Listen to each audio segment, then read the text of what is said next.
Dax and Hi, hey, Hayden. Blondies. Welcome We to episode 3 of unwrapped. Damn Right, Oh, where we unwrap the sexy ass boys from Finding Mr. Finding Mr. Christmas. Season 2, Yeah, and we're on and episode 3 already. So we've buckle got up. after the end of this recap, we've got a great stinking guest. Oh, He doesn't stink. We've got a great guest. I mean, we don't know if he doesn't stink. Maybe he does stink. Really, maybe. You know what? His personality doesn't stink. He's a bloody legend, and we were very sad to see him go this episode. This episode, I feel, is bringing out the drop bear of Hayden. I am feeling drop bearish after this episode because I had to hit record before Mhm. you started like getting in on it, because I wanted you to keep all that anger pent up and get it out. I just really don't agree with the elimination. I can see why, but I don't agree. And This is a first. This is an unwrapped first. Headline, unwrapped first. Hayden's got an opinion. Hayden has an opinion about freaking time. It has taken a year. And I'm finally getting him to give an opinion. So you've got to stay to the end to hear these opinions. Because, before we get there, we got some good stuff to say as well. So bloody tune in. You got 20 minutes of good stuff before I really hit it hard. He has to go around in a circle. But don't worry, he has good things to say. Like you weren't going to say good things. Oh, I can't wait to get... So let's get into it. Into it. They started off in that reality. Yes. Reality. And it starts out pretty low. Like Craig, who's been on top of the game, he's working the system. He's doing what he does best. He's channeling his inner Bloomquist. But he's upset that he was in the bottom of As last he should week. be. I'm upset he's in the bottom. And he's nervous and he's like, this is... And then we get into like typical like reality being like, this is real now. This is real. Yeah, Craig. Yeah. Craig, you shouldn't have been in the bottom. What's real is you shouldn't have been in the bottom. You made choices, Craig. He genuinely looked pretty depressed. I was like, oh no. What's happening to our Craig? Yeah, we need him back on his horse. He'll be back. He'll be back. And he does. And then, Davey gives us one of the funniest non-Hallmark lines that I've heard all season, probably on our season too. They're all being buoyant. They're all saying like, wow, we're the Elite Eight, and we've got one of us is going to be Finding Mr. Christmas. Then Davey swings in and he goes, well, that means we're all going to lose bar one. And I'm like, what? Like, come on, Davey. Come on.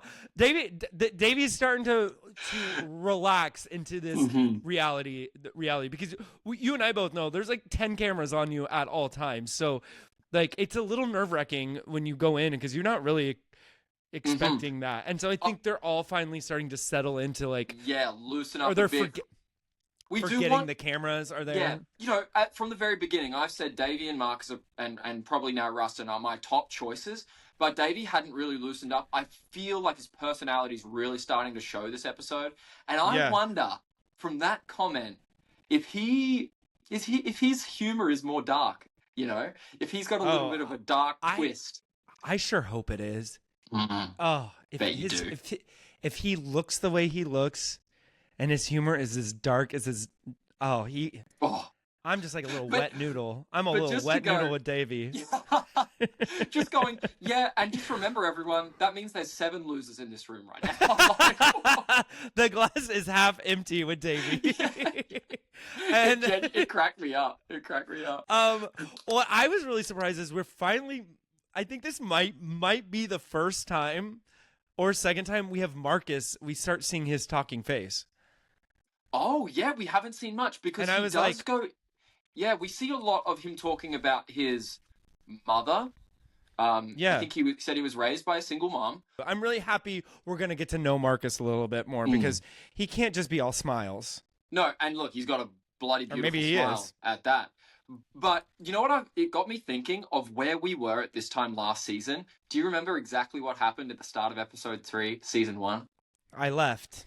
It was your goodbye scene. It was my goodbye. We came in with you with an eye patch in the car on FaceTime going, I gotta go to emergency. And like, yeah, the stark difference, like, you were creating drama even when you weren't on always. set. I know. I can't not create drama. I was the drama of episode 3. Yeah. And then they were like, they're like, peace, we have to keep going. They're like, okay, bye, new segment. Catch you later, Dax. That was, you know what? I had to take down your stocking for you last year. And there were like, more tears. You know, Hayden, like, you and Dax were like, probably, you got the closest with Dax. You guys were pretty tight. Do you want to take down his stocking? I was like, yeah. And I gave like this full eulogy for your stocking. and then the edit was like, he was great. Yeah. And then when I finished, I was like, too much? Is that too much? They're like, no, perfect. That's the stuff I want to see on TV. Like, that's the stuff I want to see. Like, that's the real stuff that these guys are doing. They're interesting. They've got to be interesting. I'm sad we're not seeing more reality. That I feel like you said the same thing in season 1. You would have preferred more couch time. I want to see them loosen up a little bit, and I want to see them get a little bit like. I know Hallmark's not gonna give like drama, but there's can be some inner, like, how do they become friends? Because you and I both know we became very close with our group, but it took a lot of reality moments for us to become friends. I just wish they show the friendship of that more, and I think that would elevate the show more, in my opinion. But I'm not a producer on it, so I also feel like the editing is starting to find more comedic bits, and you know, we all get along because there's a lot of humor about what's actually happening, as well as a bunch of vulnerability. Capturing that humor along with the vulnerability, I think, really helps us get to know these guys more and also like the show more. So yeah, let's keep it coming. They get the ring-a-ding-ding-ding bells, and they have to go upstairs to the shop. Mm-hmm. And I'm actually I'm really excited about this challenge. They are This is a great challenge. Gingerbread houses. They're doing gingerbread houses. Yeah, and it's actually more reminiscent of our first episode where we created our personalized Christmas sweater. They're making a personalized gingerbread house. Well, a whole gingerbread village, because there'll be 8 houses in this village when it's finished. I think, so I'd like to take this 2 routes. I do have one bone to pick about this challenge. We will get to that. Whoa, we're getting a controversial moment early. I can tell you my first bone to pick. Oh, hit us. Marcus drops with he has a girlfriend. So that's 2 bones. He's not gay, and he has a girlfriend. Not only does he have a girlfriend, we get the funniest moments so far in the editing process. We get a girlfriend count in the bottom corner. Marcus mentions his girlfriend many times, and then Jonathan Bennett adds another 5 girlfriends on top of the count. I'm like, whoa. Did they really put it in the bottom of the corner? Did I miss that? It's hilarious. There's a girlfriend count. Yeah. I missed that. How did I miss that? They overlaid it in the bottom corner. It says girlfriend count, and it's like ding, ding, ding, ding. He does talk about they all talk about their girlfriends a ton. Yeah. They're just like wanting to make sure. Like Parker went home for us for talking too much about his wife. So these boys better be careful. Be careful. Don't talk about your girlfriend. Don't talk about your girlfriend too much, because also you make Daxton mad. I think we should pick a couple of houses that we thought were really creative and fun. Yeah. I'm starting off the bat with Rustin. Although he didn't get a chance to really speak much about it, he opened up his house. He cut a hole in the roof, and created a theater inside his home. Yeah, and we see in the talking heads that Rustin was like, oh, Craig is making choices. I think Rustin is playing off Craig. I think Rustin sees that Craig is doing well, making these choices. I think he's on to Craig as well at this point. Oh, okay. He's learning. But yeah, I would say I really appreciated the opening up of the house. It was a much different choice. Decorations were terrible, though. Like, let's be real. I'm not going to be I'm going to be honest here. Robbie's was the only one that looked like That it was could good. be legit. I agree. Mine would have been bad too, but I would have made it work. Yours would have been so much covered in glitter that you wouldn't have seen the house underneath. I would have figured. I would have flipped the house. Honestly, I was thinking, like, what would I have done? I actually would have flipped the house upside down. Okay. And set it up so it would have been an upside down house, because like I'm different and I want to be different and I want things. I want to make odd choices and I want to be that person that always thinks outside the box. So I would have flipped my house. Okay, upside down. That definitely would have got you noticed. Probably wouldn't have beat Robbie, but no, Robbie gave gay realness. He was like, I will decorate the hell out of this. Tell us about this moment, because you also did something similar. Like, his crafting skills were the best. He also won this challenge because he has a great story. Tell us about like how Robbie explained how he had that kind of coach, that life coach. So I think it's great that I'm glad Robbie finally opened up about his sexuality. I will say he gave a very pageantry answer. You know, I think this might be when I don't know if he wins or doesn't win. But I do know that if he does go home, this will be his fault. It's too pageantry, in my opinion, for TV. I do think he was fantastic, had the best house, for sure. Hands down, you can't really deny. They actually gave it to the proper winner. I think Craig gives him a run for his money, though. I'm still a Craig stan. Yeah, Craig thought outside the box again. What did he do again? He had two phones hooked up to it, and he had he was doing too much. Okay, so Craig does too much. It's like Craig, I have so much heart. Like, it's like Craig doesn't know, he needs to turn it down a little. Like, okay. Can I just add on to this real quick? Because we are going to get into how he presents his gingerbread house. But also, in the making of it, he pulls out this string of popcorn. He's like, it's too much. And Jonathan Bennett gives us one of the funniest lines. He goes, well, we do have scissors, Craig. But, Craig at least is, giving us something different. Every time the camera comes on him, you know that we're gonna get something different, and I appreciate that. Whether that means it's cheesy, the rap was terrible, let's be real. Craig, don't do that again. But great TV, Bubby, but you knew what you were doing, and I'm proud of you. Yeah. Craig and I are either gonna be worse enemies or best friends when we meet. I have a feeling I will be in the middle. Just being like, oh, wow. I can't believe there's two of them now.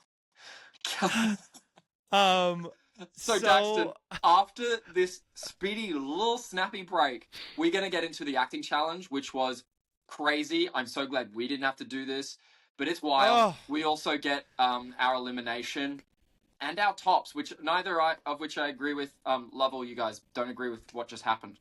Let's see what happens after this.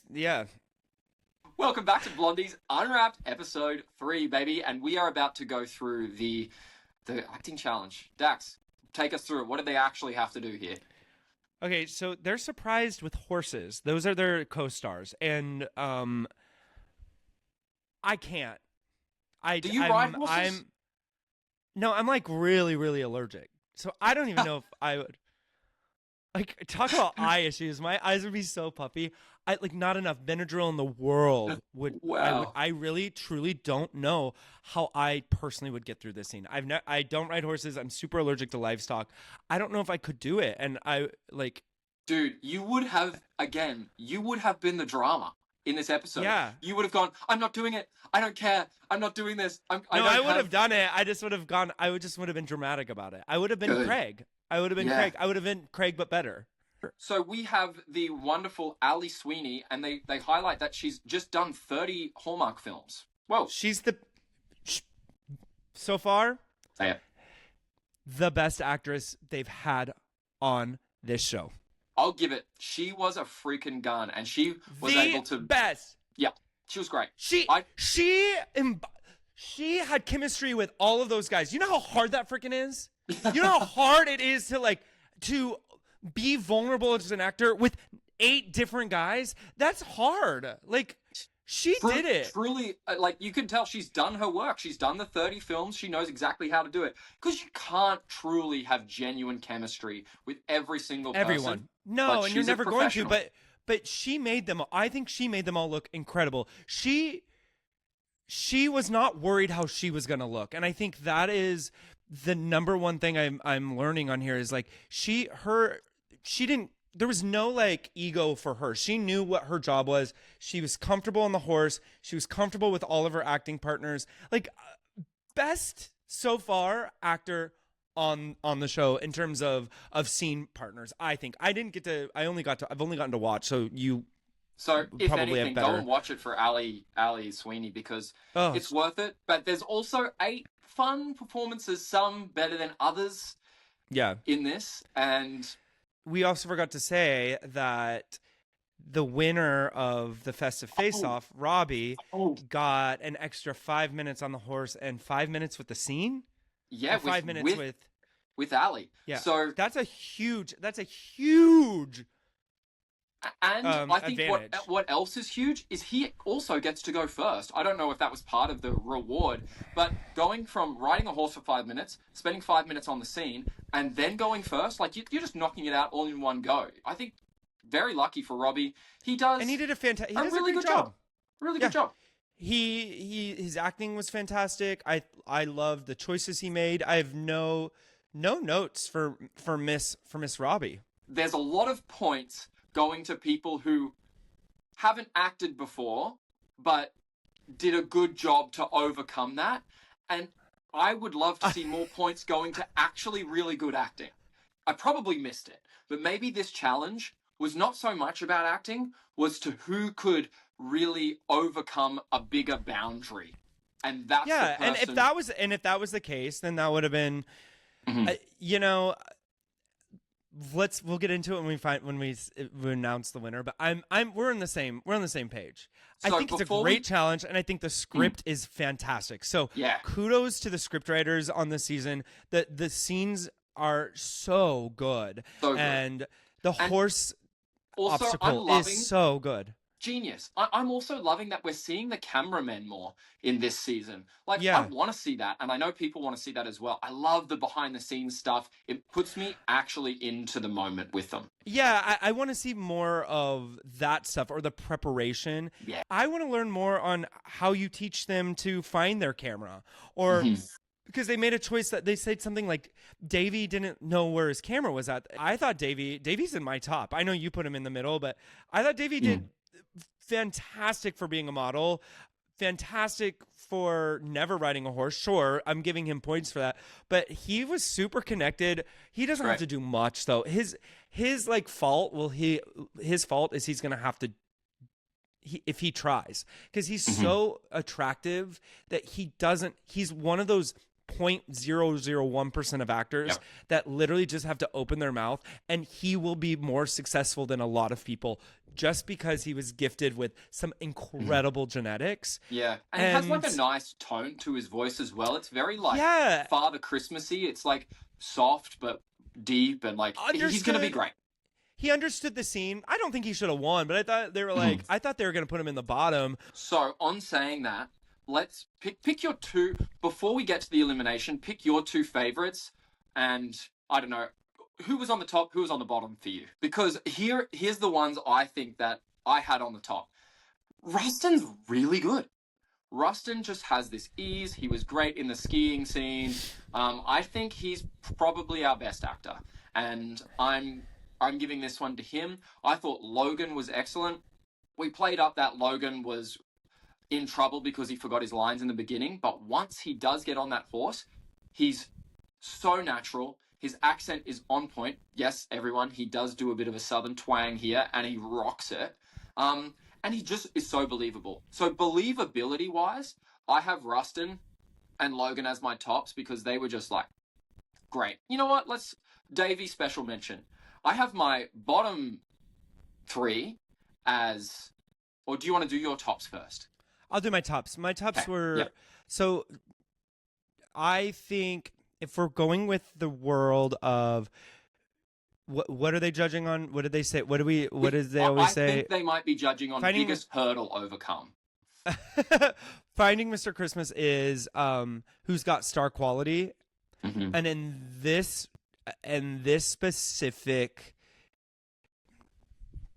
specific scene, my tops are Rustin and Davy. I think Davy has star quality, and I also think Rustin nailed the scene very well.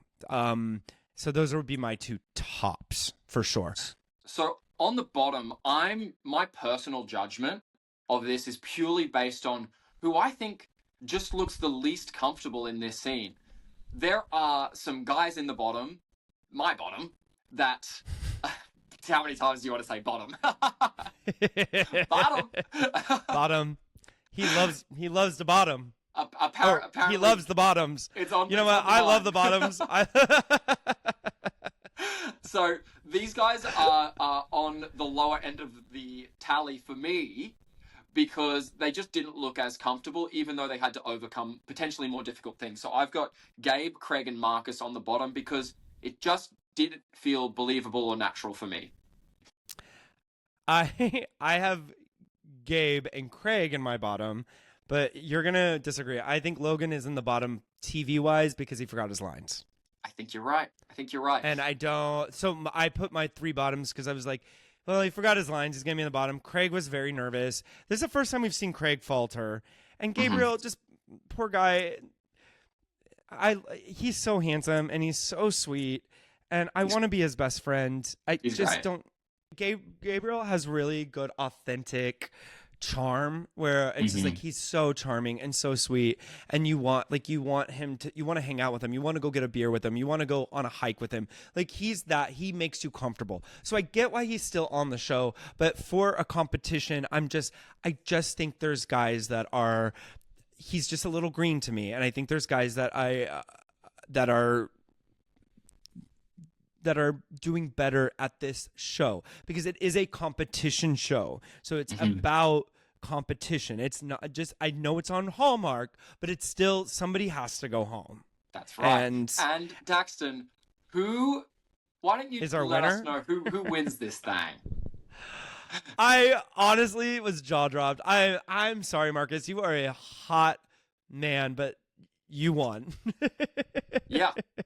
Marcus? They announced Marcus, and I was like, look, what? Like, why can't Rustin just win twice in a row? Like, it's obvious Rustin was a winner. Like, you don't have to try to manipulate us viewers. We know Rustin's the winner of that. It's kind of like I was the winner of the photo shoot and I was the winner of the acting scene. You don't have to try to manipulate the watchers. Because you know I'm gonna win everything, and you're waiting for me to win later down and get second all the time. You're biased. No, you're biased. No, look, your mind is skewed. I definitely won that first scene, hands down. No, the edit made you win, but they didn't see the real win, the real lasso. Anyway, it's very similar to Rustin should have won. Marcus is. All he has to do is smile. Just smile at the camera. He could have just ridden the horse and smiled the whole time, and everyone would have just been like, "Oh my god." Yeah. Look, I think he had some great moments, but to me, like, I just didn't. It's not a natural acting ability yet, and I'm sure he'll get there with time and stuff. But but Rustin should have won. I was like, Rustin's gonna win. I was actually kind of annoyed because I don't even think Rustin looks like a cowboy, and I'm just like, ugh. But he was the best actor by far in this scene. I thought Logan in this was great. scene, he did the best scene. I thought Logan did a good job. It just unfortunately he messed up. And when it comes to a competition and we have to play the competition, Logan didn't do it. Marcus said his lines at the beginning. That's true. So congratulations, Marcus, which leaves Logan and Gabe in our bottom two. Yeah. And you've said why Logan. We've said why probably Gabe's there as well. And unfortunately, we lose the only true blondie on the show. We lose Logan. We lost a blonde. Oh. That's so funny because we lost a blonde in our season 2. Start the conspiracy. They have to get rid of a blonde in episode 3 of all.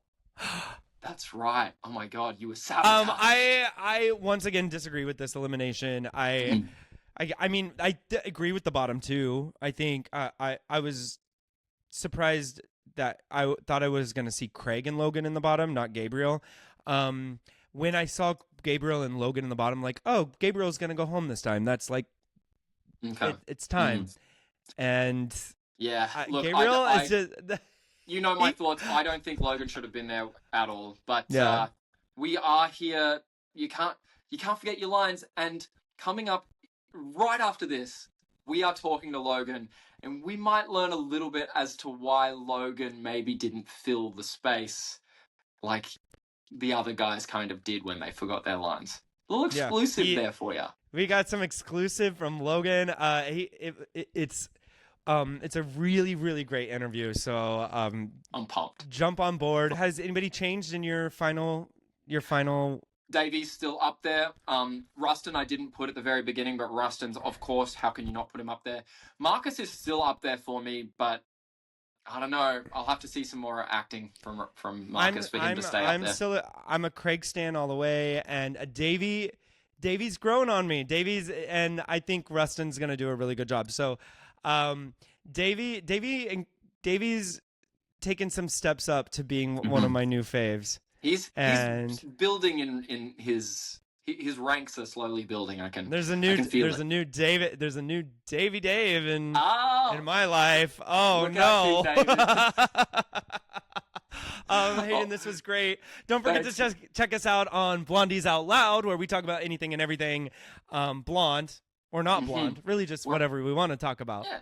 Wherever you get your podcasts, and on the YouTube as well if you want the more visual experience. Sorry. Do not do that again.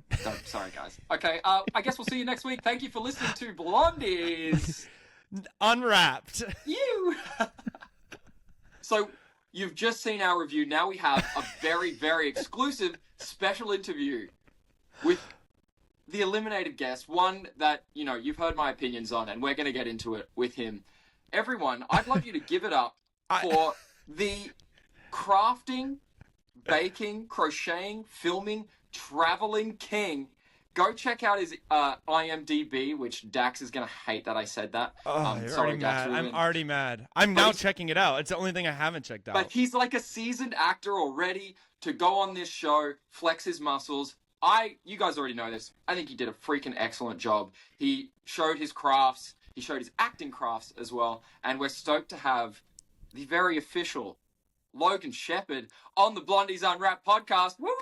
Hi, Logan. Hello. I'm literally checking out your IMDb right now. I hate IMDb though, so it's not. I mean, Logan, you were just saying you've seen Blondies Out Loud. You probably know Daxton's vehement hate for IMDb. I love it. I just think I need to know more insight on that because I didn't know that. So IMDb, only it doesn't actually give you 100% of what you have done or what you've done. Okay. And it's very specific. So like for instance, I did some short film in New York for one day, and it says best known for this, when I've done 4 TV shows. One I was a recurring role on. And it doesn't even have, it has at the very bottom. I'm like, that is not IMDb. Whatever the hell, however you say, I am DB. I am Daxton Bloomquist. That's what it should be. Yeah, okay. So you can actually change the order. You can let IMDb decide or you decide. I have. And then it's you need to upgrade $80 a month. It's not easy. Oh. I'm sorry that I'm not like you two paying for the BS of IMDb. But Dax, when your star rating goes up, let me tell you, other things go up as well. Name a star that's happy about their star, that cares about their star rating. Who's number one right now? I bet they care. Maybe. It's not a Hallmark star, that's for sure. And it's not everyone... you. But you know what? I'm sure Logan has a better star than both of us. Look, can I check? You should check. This is gonna be fun. I actually have no idea what it's at. Yours is better. We already know yours is better than mine, Hayden, because IMDb does not like anything that I've done. Apparently. New segment. We look up everyone's stuff. Sorry. On Finding Mr. Christmas after that, and see who has the best. Mine will be the worst. Sorry. Hi, Logan. How are you? Sorry, you. I have a couple bones to pick with you, though. Okay. We were.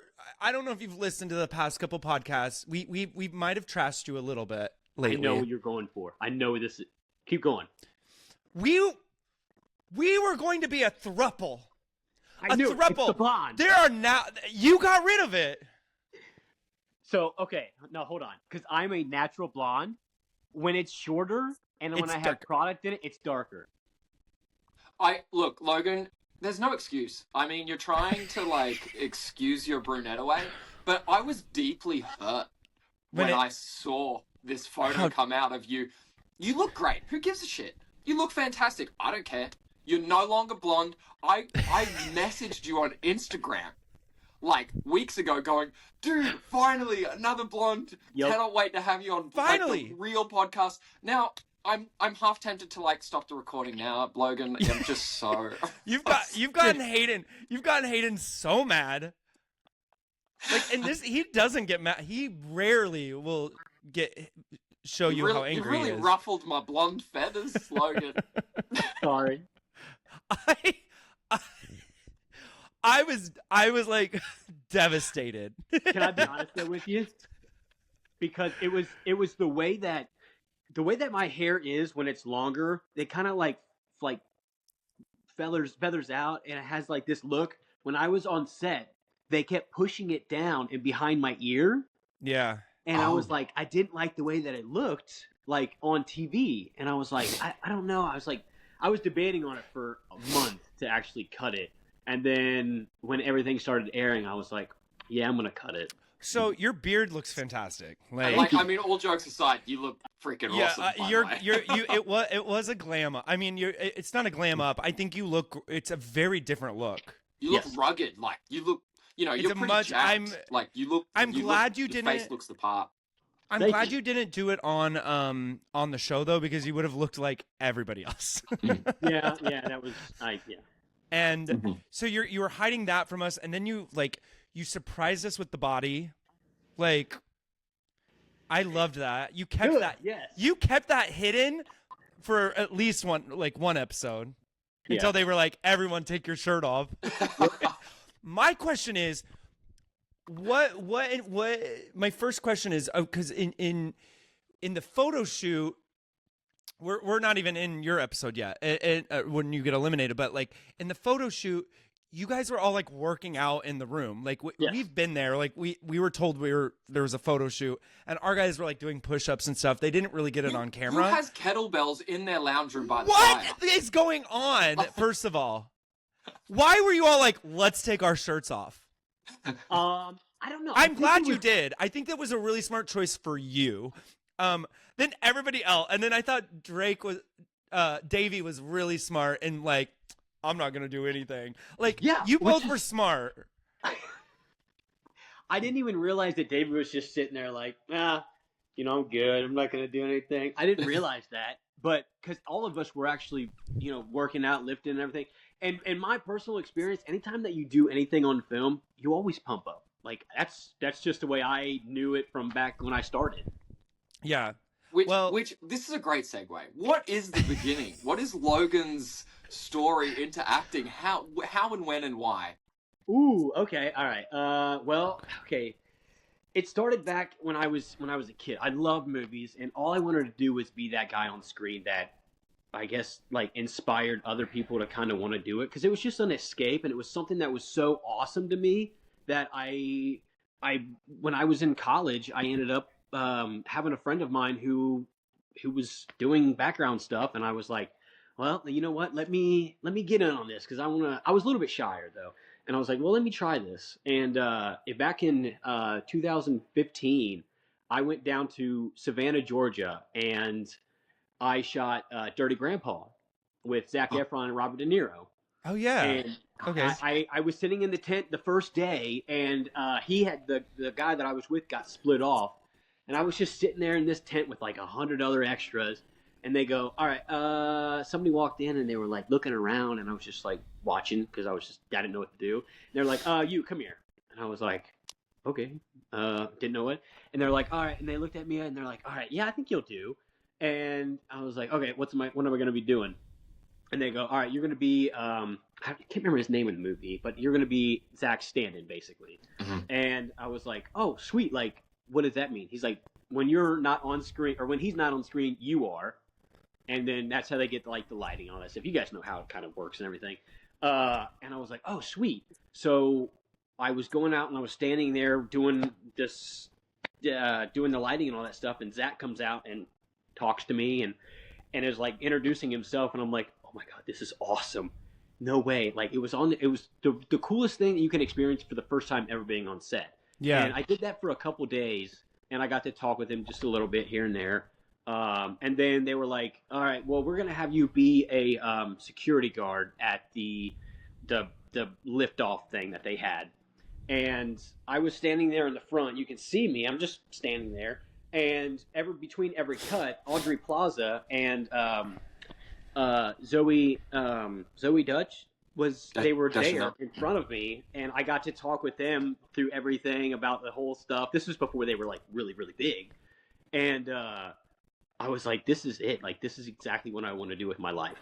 Hell yeah. And Yeah, you know, well, first of all, that is a lucky extra moment because like extras are usually treated like, do you know how people like walk on dirt? Yeah. Yeah, extras are treated even worse than that sometimes. Like that's why being a union extra is probably the way to go. And being a union extra, it's even more, not even worse. It's just a little bit better. Like they at least have to feed you. Yeah, but true. all of the union actors get to come in and cut you. It is. I've done extra work one time. I won't ever do it again, just because it's crazy. But it's really good money if you are in the union and they hire you as a union extra. Yeah. There you go. And if you want to kickstart your acting dreams, maybe go be an extra on Zac Efron's next movie.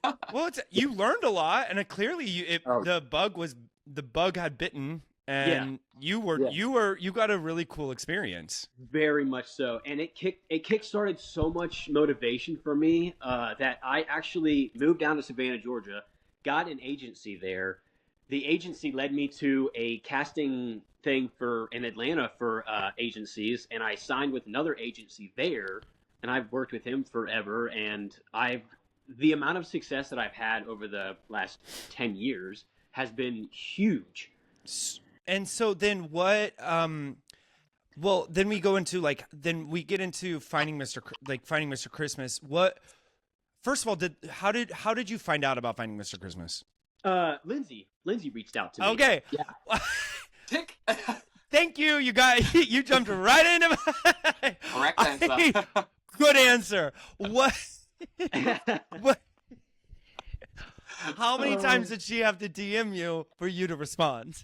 So she DM'd me in the December before. So okay.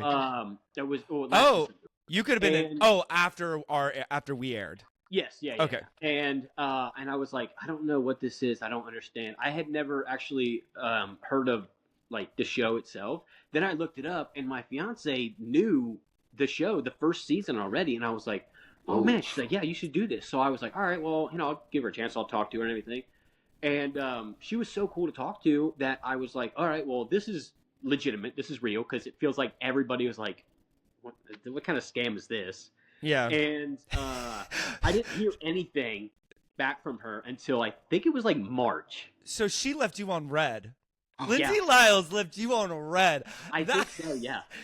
Finally, Lindsay Lyles is just finally getting some back. She's like, what? Yeah, because you know what? I'm gonna leave this one on red. The others, you left me on red for a year, and now I'm gonna leave him on red. No, wait, a couple months.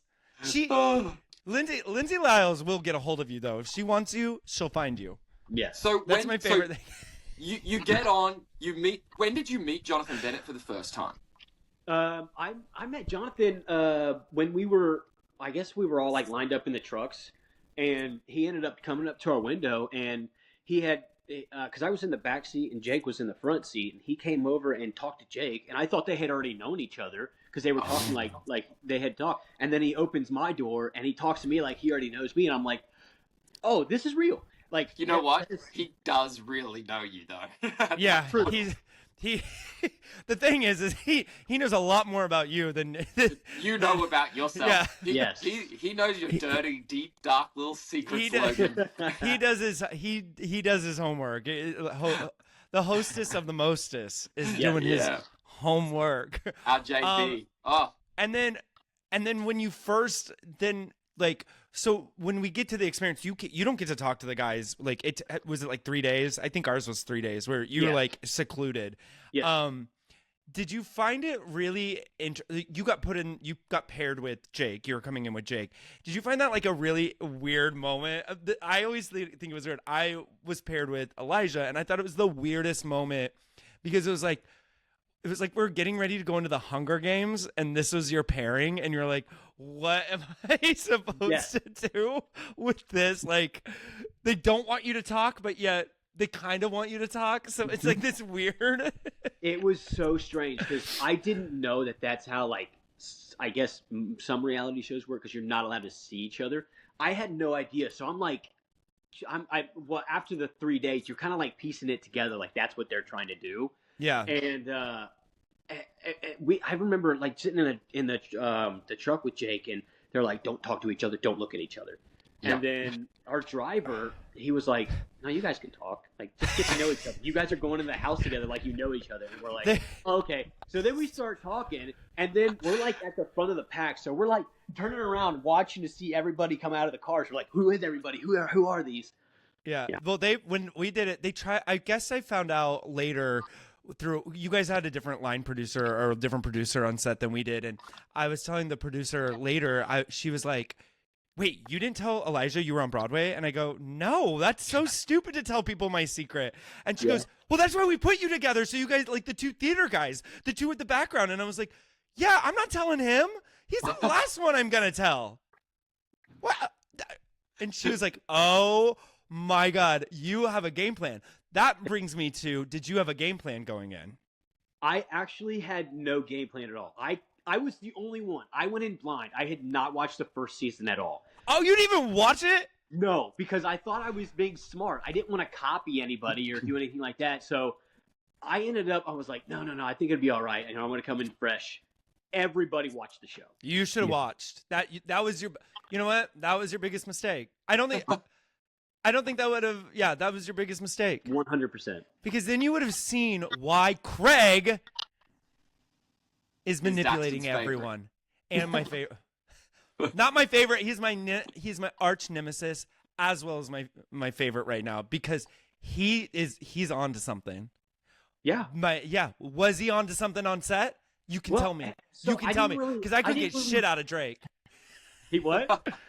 How was he on set? Did you get shit out? Did you get shit from him? Was he? No, not at all. So I had no thought that he was like trying to like be trickster-ish or anything like that. He's smart. It was so like bro-like, and it was so easy to like get along with everybody.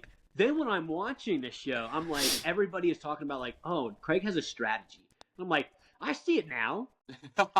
I think, you know what? I think that's exactly how I felt about Dax, because Dax, he had a couple of, Dax was the star of probably both the episodes. Everyone remembers Dax. Finally, he said it. He said it. Hold on. Say it again. Say it again. Everybody shut up and listen.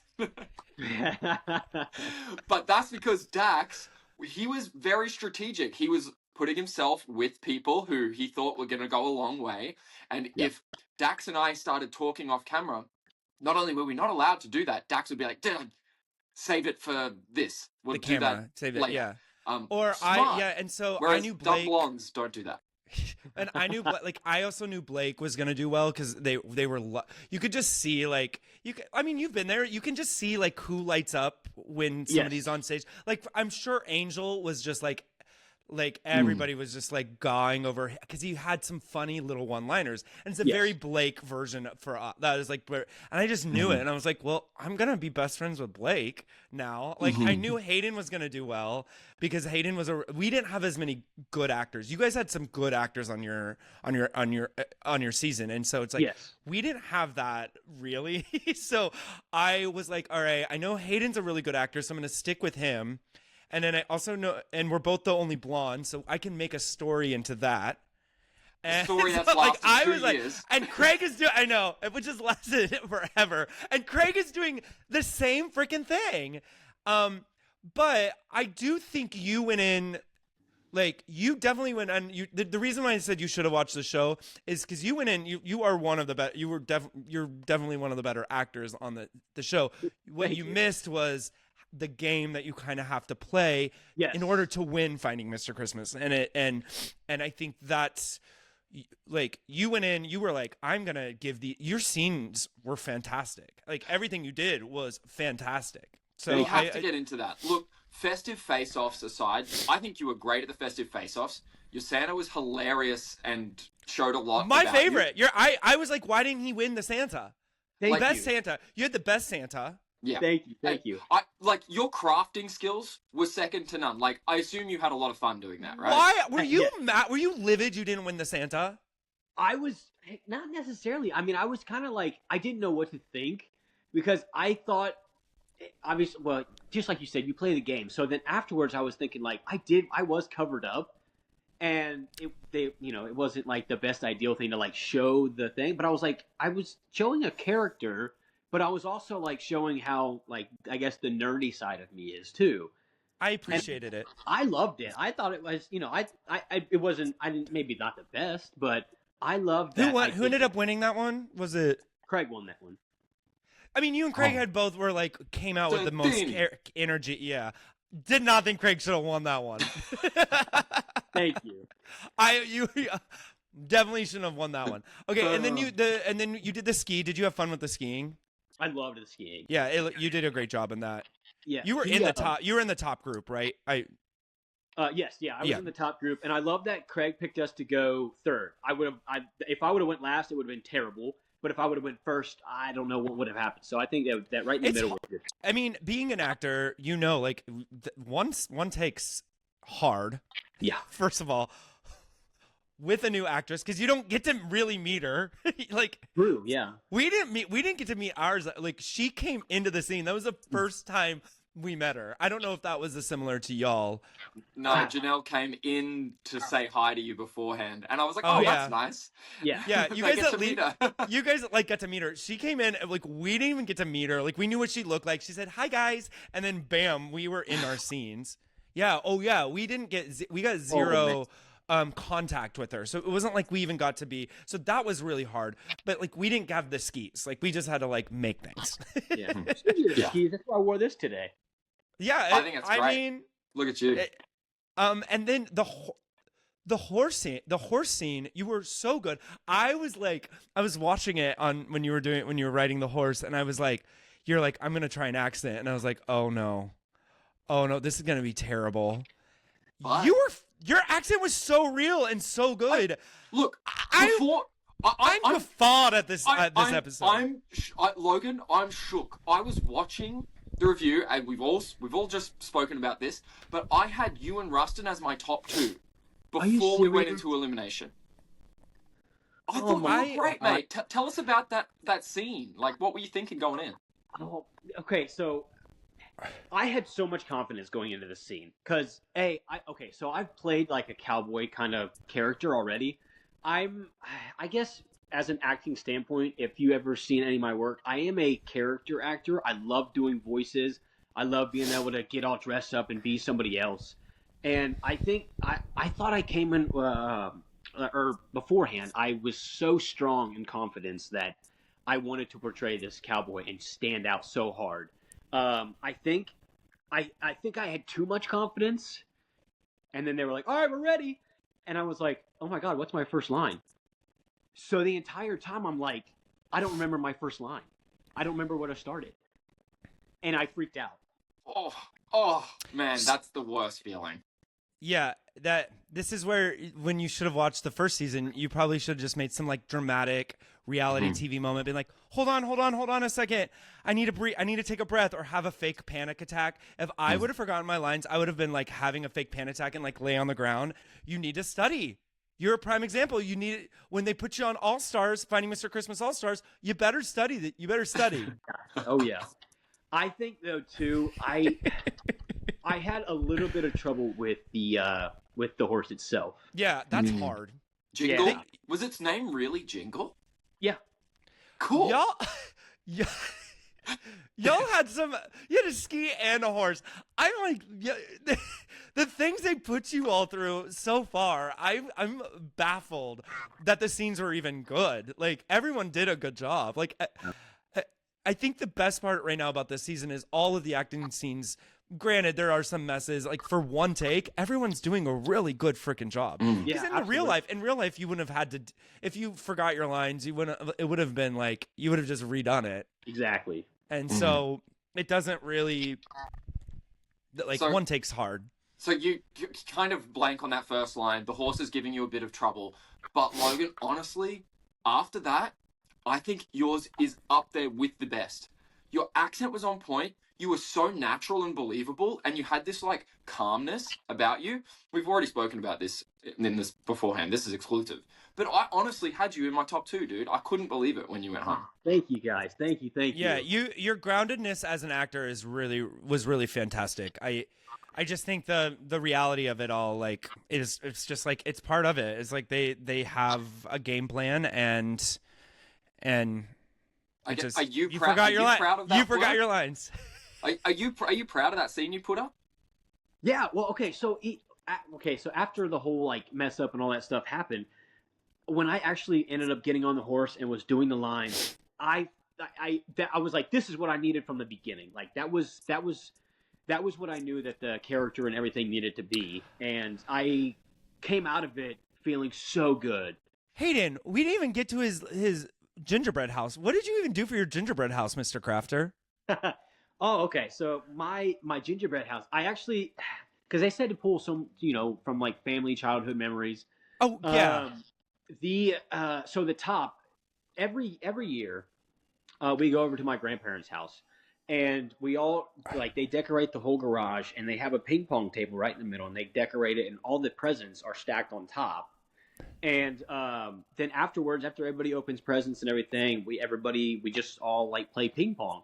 So the roof, I wanted to make a ping pong table, and then the side of the house, I just remember as a kid, we would have the tree, and then we would have a fireplace where we would open presents and everything, and it was a good little like instant memory of what you think of when you think childhood memories.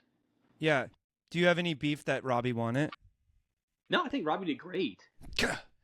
I'm trying, Hayden. I'm trying. Robbie's was really. Logan's gonna go ham. Robbie's was really good. I literally have written down, and we've spoken about this. I literally have Robbie very good. Yeah, Robbie took his gay card, used the gay card, and was like, nobody will beat me in this one. Sorry. Okay, just a little personal stuff. You're married, engaged? If you want to hear the rest of the interview, join us on Patreon. We give even more exclusive on Patreon. And remember, our Patreon subscribers, they help us be able to put this on every week and give us the opportunity to get these guys on as quickly as we can. So thank you so much for your support. Go visit the Patreon Blonde over there.